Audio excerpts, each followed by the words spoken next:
Hi guys, welcome back to Father and Son Investing. Today is November 11th, 2023. I would be remiss if I didn't thank my fellow veterans, but also the family members of veterans out there. They do so much when it comes to supporting military members. And so let me say thank you on Veterans Day to them. Let me also thank all of you who has been watching these videos.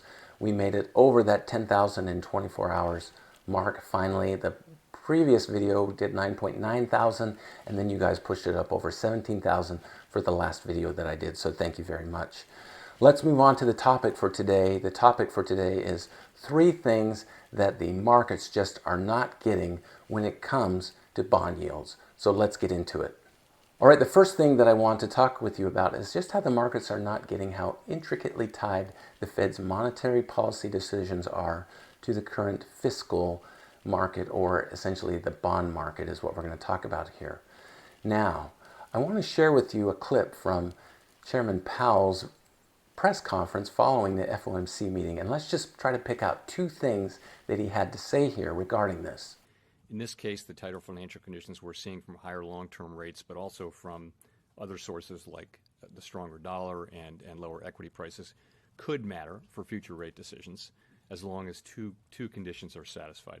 The first is that the tighter conditions would need to be persistent, and that is something that remains to be seen. But that's critical.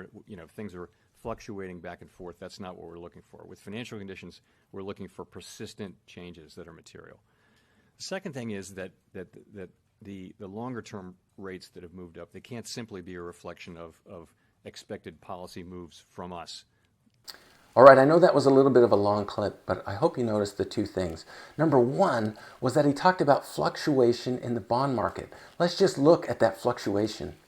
This is just an example from the Wall Street Journal's bond and rates page here. So let's take a look at the 10-year Treasury note. This is just for the last 5 days. And look at how all over the map this thing is. Look at this sudden plunge and then sudden rise. What was going on? These are fluctuations here, and these are happening with every little bit of market news. I'm going to move to the 3-month version of this line so we can get a little better idea here of what's been going on. After the FOMC meeting, what the market heard was, ooh, the Fed is pausing, the Fed is pausing. Down came bond yields. They came back up again with some news, back down again. Then they spiked up again here at the end of the week. Just what happened here at the end of the week? Well, there were 2 important events. The first one I'm going to give you here is part of Chairman Powell's speech at the International Monetary Fund meeting. Here it is. Okay, where was I? Inflation was coming down. The labor market remains tight, although improvements in labor supply and a gradual easing in demand continue to move it into better balance. GDP growth in the 3rd quarter was quite strong, but like most forecasters, we do expect growth to moderate in coming quarters. Of course, that remains to be seen, and we are attentive to the risk that stronger growth could undermine further progress in restoring balance to the labor market and in bringing inflation down, which could warrant a response from monetary policy. The FOMC is committed to achieving a stance of monetary policy that is sufficiently restrictive to bring inflation down to 2% over time. We are not confident that we've achieved such a stance. We know that ongoing progress toward our 2% goal is not assured. Inflation has given us a few head fakes along the way. The second thing that affected bond markets I will get to in just a little minute when we talk about my second point that I want to make, that the markets are just not getting. But I want to note here that Chairman Powell also said that these changes in bond yields or fiscal conditions, they cannot just be a reflection of what the market expects the Fed to be doing, which is exactly what we've been seeing with these fluctuations. All right, the second thing that I want to talk to you about that I think the market is just not getting when it comes to bond yields is how demand is down for long-term U.S. Treasury debt. In order to show you this, I'm going to go into some details about bond auctions. We'll talk about some of the data that's in there and some of the terms that are used to describe whether a bond auction was successful or not. If you're not interested in any of this, then just go ahead and skip to the next chapter and you can avoid this. But hopefully, many of you out there want to learn something from this video about bond auctions. I'll try to explain it in the minimal amount of detail I can for understanding. So here we go. I think many of you know that the U.S. government uses a Dutch auction format when it comes to auctioning their U.S. treasuries. But you may not know exactly how this auction takes place. So let's just use a hypothetical courtesy of the informationist. He gives the example of here the U.S. government wants to raise $10 million in 10-year notes with a 4% coupon, meaning a 4% yield. They receive $10 million of non-competitive bids. If you are not familiar with this process, the non-competitive bids, that's what I do. I put in what I would like to spend in Treasury bills, notes, or bonds in Treasury Direct, and when the auction is done, I receive what I asked for. That happens with every non-competitive bid. Non-competitive bids just get whatever the auction final yield is, and that's how that works for them. But there are people who place competitive bids or entities that place competitive bids, and these can be primary dealers. There are about 20 primary dealers who are required every auction to make a bid. And then there can be direct bidders, and they aren't required every time to make a bid, but they can make bids here. So let's say that the government filled those 10 million in non-competitive bids, and now they still need to fill 90 million. So looking at this example, the bid ranges were from 3.88% to 4.12%. They will take this bid here, that's 25 million. They'll take this bid here, that makes 45 million total. They'll take this bid here, that makes 75 million. Now they're still looking to fill $15 million of this auction. So what will happen? We've got $30 million at 4.05%, and all of these bidders will just receive half of what they wanted. That then makes the 90 million in competitive bids and the 10 million in non-competitive bids for the 100 million. All right, that's the Dutch auction process. Now let's talk about some of the data in here. This is the Treasury auction results page for the latest 30-year U.S. Treasury bond. So this is as of November 9, 2023. There are some things here that we're going to look at. First, we'll stop and look at the high yield. This is the yield that everybody received in this auction, 4.769%. We're going to move down the page and we'll see that there's primary dealers, direct bidders, and indirect bidders. Primary dealers, those are those 20 entities that are required to bid every time on every U.S. Treasury bond auction. Direct bidders, these are people who are bidding for in-house things. This could be a person, but it could be a money market fund, an insurance company, or a bank, or a broker-dealer. And then we have indirect bidders. When you see that, think foreign, okay? People from outside the United States. What we see here is this is how much was bid, and this is how much was accepted.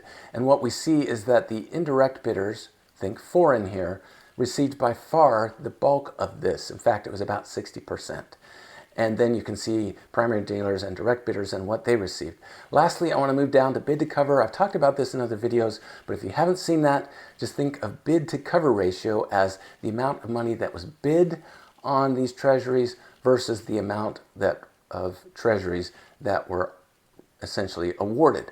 So the amount of money that was bid versus how much was given out. And in this case, it was 2.24. And you have to keep this in mind for each different type of Treasury bill, note, or bond, because these bid to covers vary based on the bill, note, or bond. Nevertheless, I'll tell you that 2.24 was not good.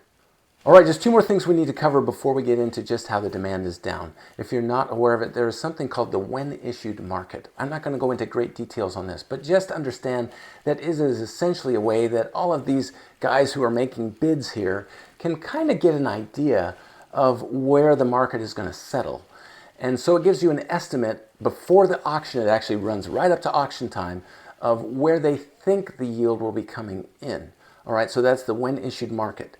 All right, the last term you need to know before we end this discussion on how Treasury auctions work is something called a tail. And essentially the tail is the difference between what the estimate was just before the auction concluded, what the estimate for the yield would be, and what the final yield would be. So you just subtract that estimate from the high yield here, and that will give you what the tail will be. Let's go ahead and welcome back in everybody who skipped the part about bond auctions, and we'll talk about just how the demand is down now.